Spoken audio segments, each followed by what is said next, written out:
రే సురేష్, తెలుగులోనే బాగా వీక్గా ఉన్నావు.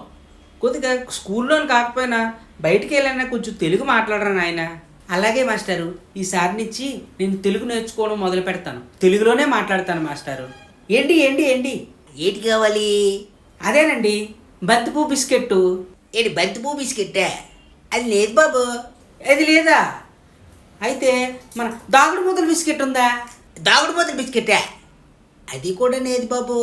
చెరో సగం బిస్కెట్టా? ఏంటి ఇంకో చెరో సగం బిస్కెట్టా? ఏంటి కొత్త కొత్త పేర్లన్నీ నాకు చెప్తున్నావా? ఇవన్నీ లేవా? మా కుట్టోడు వేయలేదు బాబు ఇవన్నీ. అది లేదా? నాన్న, అవన్నీ మన కొట్లోనే ఉన్నాయి నాన్న. ఏటనుకుంటున్నావు ఏంటి? ఆ బంతిపూ బిస్కెట్ అంటే మేరీ గోల్డ్ బిస్కెట్ నాన్న. దాగుడు మూతల బిస్కెట్ అన్నాడు చూడు, అది హైడ్ అండ్ సీక్ బిస్కెట్ అన్నమాట. ఇకపోతే చెరో సగం బిస్కెట్ అన్నాడు కదా, 50-50 బిస్కెట్లు అయ్యే మన సాల్ట్ బిస్కెట్లు నాన్న.